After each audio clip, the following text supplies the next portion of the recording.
My loving husband was diagnosed with terminal cancer, and to cope with the sorrow, I threw myself into my work. One day, a man claiming to be a lawyer approached me. Your husband has submitted a request for $5 million in damages. Are you having an affair while he's sick in the hospital? The man smugly presented photos claiming to be evidence of my infidelity, but I had no idea what he was talking about. We've already gathered evidence proving that you're the woman who's too busy dating to care for her sick husband. I was taken aback by the man's arrogant words. What could this guy possibly know about me? Feeling as if he was challenging my entire life up until now, I decided to take the man to my home to show him the truth. Along the way, I didn't forget to give a secret signal to a middle-aged woman in the neighborhood as we passed by. My name is Melissa and I'm 27 years old. I currently run multiple web media platforms and make a living from it. What should I do about this? Sitting in my living room, I mutter to myself as I stare at the computer screen filled with text. Melissa, let's take a break. My husband Kevin comes out of the kitchen and hands me a steaming cup of warm coffee. Thank you. I smile at my partner, who sits beside me as I accept the coffee. Kevin is not just my husband, he's also my work partner. I've always loved writing, so I started as a web writer during college. But I hit a wall after just a few months since I began without any experience. A friend told me, "I know someone else who's into web writing like you," and introduced me to a man. That man would later become my husband, Kevin. Kevin also loved writing, and he'd been a writer longer than I had. So he taught me various things, from writing skills to how to get work. Initially, we were just good work colleagues, but as we spent more time together, our relationship gradually turned sweet. Before we knew it, we became indispensable to each other, transitioning from good work colleagues to beloved partners. After graduating from college, we went into business independently as web writers, and together we started to run and operate web media platforms. As our work progressed smoothly, our relationship evolved from beloved partners to one-of-a-kind family. Now, as a married couple, we mostly work from home and are always together, both for work and in our private life. When I tell this to my friends, they're surprised and ask, "Don't you get tired of being together all the time?"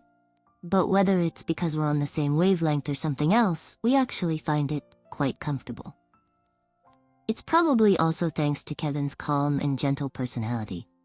I never doubted for a second that my life with my loving husband would continue forever. One day, prompted by a friend, we decided to go for cancer screenings. We often joked that we're both so healthy, sickness isn't even in the picture. But with a friend's relative getting diagnosed with cancer, we thought this was a good time to get checked. As it turned out, I was fine, but Kevin needed further testing. By this point, a sense of unease had already set in. Kevin kept saying, "I'm fine, nothing's gonna be wrong." But I couldn't shake off my worry. Then the detailed test results came back. Kevin had cancer. Moreover, the doctor told us it was at an advanced stage because it was detected late, and I collapsed right there and then. Kevin has cancer? And it's advanced? We'd had yearly checkups, and nothing had ever seemed off. Sure, he had some cold-like symptoms once in a while, but Kevin always said I can work from home and never really went to the doctor. If only I had noticed something back then. If only I had forced him to go to the doctor. Regrets kept flooding my mind, but then the overwhelming fear that he's gonna be gone hits me, and I can't think of anything else. Kevin was admitted to the hospital immediately, and I visited him every day during my work breaks. When I came to see him, Kevin always greeted me with his calm smile. He would even happily ask about the progress of our work that we both put so much effort into. Seeing his face made me think, I have to protect this job no matter what. I have to protect this job no matter what. And even as I wiped away tears, I kept working. But every time I let my guard down, the fear that Kevin might be gone consumed me. To distract myself from the sorrow, I took on a part-time job at a nearby supermarket in addition to our web media work. Days went by like this, and a little time passed. As usual, I visited Kevin in the hospital, finished my shift at the supermarket, and was on my way home. When I get home, I need to do the web work and also clean the house. As I was walking and planning out what to do next, suddenly the world in front of me starts spinning, and I sit down in a panic. What's happening? I feel sick. My vision continues to spin and cold sweat won't stop. Feeling helpless, I sit there and suddenly hear a surprised, "Huh?" A concerned person is hurriedly approaching. Are you alright? Looking up, I see an unfamiliar middle-aged woman looking at me with concern. I'm feeling a bit unwell, but I'll be okay. I mumble, trying to stand up despite my spinning vision. But the woman who catches me says, "Come this way." She almost drags me along to some place. We arrive at a familiar suburban house. Where is this? Gazing vaguely at the house, the woman says, "This is my home. Rest here for a while." She takes my hand and leads me inside. Despite it being our first meeting, her warm hand oddly comforts me, and I follow her in. We sit in the living room, sipping water, and then she encourages me to lie down on the sofa. Even as I close my eyes and take a deep breath, she wets a towel in cold water, wrings it out, and places it on my forehead. She also covers me with a blanket. A little while later, my vision stabilizes, and my sweating stops. Slowly sitting up from the sofa, I face the concerned woman and ask, "Can I move now?" I say thank you and then add, "By the way, I realize I never introduced myself. Sorry about that." Upon hearing this, the woman smiles with relief and introduces herself as well. Her name appears to be Laura, and she lives here with her husband. I begin to say, "I also have a husband," but an image of Kevin lying in bed interrupts me. Noticing my hesitation, Laura says, "It's okay if it's hard to talk about it," and asks why I was sitting on the side of the road. Actually, my husband is sick. I slowly tell her about Kevin's illness, which I hadn't even shared with friends, and how I've been overexerting myself with work to distract from the sadness. Laura hugs me tightly as I choke up and finally shed tears, saying, "It's hard, isn't it?" She cries along with me. Later, I find out that Laura's house is very close to mine. What's more, our house is apparently known in the neighborhood as the wealthy couple's house due to its size. Chuckling to myself, I suddenly remember, when I used to walk around the neighborhood with Kevin, people would often strike up friendly conversations with us. When I used to walk around the neighborhood with Kevin, people would often strike up friendly conversations with us. It feels like things have become distant since Kevin got hospitalized. People thought you two had separated and didn't know how to approach you. Through meeting Laura, my days slowly started to change. I'd get to know the neighbors I'd previously avoided, and we'd start gathering at our houses for tea. And every time I struggle to watch Kevin's health deteriorate, Laura is always there to touch my hand and encourage me with her warm touch. Then one day, Kevin receives permission for a temporary return home, marking a long-awaited moment. A temporary return home. These words signal the last moments we'll get to spend with Kevin. I decided to make the most of this time and fill it with smiles. So, Kevin, now that you're home, is there anything special you want to do? First thing he says, I'd like to see Laura. while Kevin was hospitalized, I had told him how Laura and the neighbors had been taking good care of me during my daily visits. To fulfill Kevin's wish, I let Laura know we'd be stopping by. On our way, a quick glance at Kevin revealed a certain resolve in his face as he stared straight ahead. We arrive at Laura's, who welcomes us with her ever-present warm smile. She takes Kevin's hand and says, "You really are loved." Her eyes meeting mine as she smiles. Feeling a bit embarrassed, I tell Kevin, "Well, you know."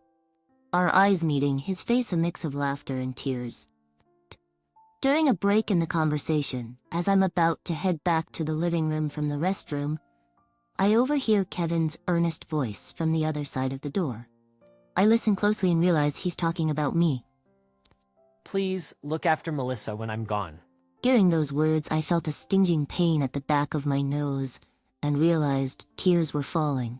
So that's why Kevin wanted to come here. Hearing Laura's gentle, of course, I couldn't stop my tears. Not much later, my husband Kevin drew his last breath. While I was prepared for it, the sense of loss hit me harder than I had imagined. Laura and our neighbors kept encouraging me during my grief. After some time had passed, a renewed sense of purpose pushed me to resume my career. I even continued my part-time job at the supermarket, thinking, I need to keep moving forward. And life went on just like that for about 2 years. As I finished my shift at the supermarket, stretching my tired body, a voice came from behind. Excuse me, Startled, I turned around to see a serious-looking man wearing glasses. Did he lose his way? Without much thought, I asked. Can I help you? Clearing his throat, the man smiled softly and spoke.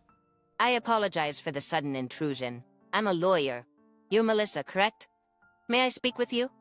A lawyer? What could he possibly want with me? Though I was puzzled, I agreed to listen. Sure. You see, your late husband Kevin has left you a settlement of $5 million. I was surprised when the man claiming to be a lawyer mentioned Kevin's name. Even more startling was the word compensation, almost causing me to drop the bag I was holding. What? No, there must be some mistake. Ma'am, we have all the evidence. While your husband is in the hospital, you've been having an affair, haven't you? The man, smirking, started to talk and pulled out his smartphone. He showed me a photo. What is this? The photo showed a man and a woman, arms linked, walking away from the camera. I must admit, the woman in the photo bears a slight resemblance to me, but it's definitely a case of mistaken identity. That's not me, and I don't know that man. Besides, my husband passed away 2 years ago. I laid out the facts and was about to walk away when the man suddenly raised his voice to stop me. Lies about him being dead won't work. We already know you've been dating around while neglecting your sick husband. I was stunned. I remember the days when I was rushing to Kevin's hospital every day and working non-stop. What could this guy possibly know about me? Isn't it common sense for a real lawyer to offer a business card? And shouldn't he have notified me through documents or a phone call rather than meeting me in person? I shook my tired head and stared at the man. He wasn't going to back down. Realizing we wouldn't reach a conclusion, I decided it would be quicker to just show him. Please come this way. I invited the man into my home. In hindsight, it was a bold move, but I felt emotionally charged, like he was negating my entire life. As I walked home with the man, I crossed paths with Laura, who was holding a shopping bag. Laura looked surprised but understood something when I raised my palm. She acknowledged and returned the gesture. I opened the front door and ushered the man inside. Clearly thinking he'd successfully manipulated me, the man enthusiastically said. Let's discuss the paperwork inside. Ignoring him, I led the way to a certain room. Please come in. It was a room with a memorial altar. Pictures of a smiling Kevin, back when he was healthy, were displayed on it. Wait, he really is dead? My husband is no longer in this world, so your claim for compensation is simply impossible. Internally, I add, he would never have done such a thing, even if he were alive. Even if he were alive? Noticing a man claiming to be a lawyer out of the corner of his eye, he mutters under his breath with a pale face. That's not what I heard. This can't be right. He then casually pulls out his mobile phone to check something.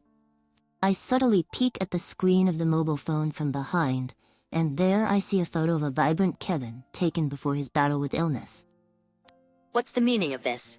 The fact that this man has a photo of my loved one unnerves me, and I speak in a low voice. The man starts talking hastily, as if making an excuse.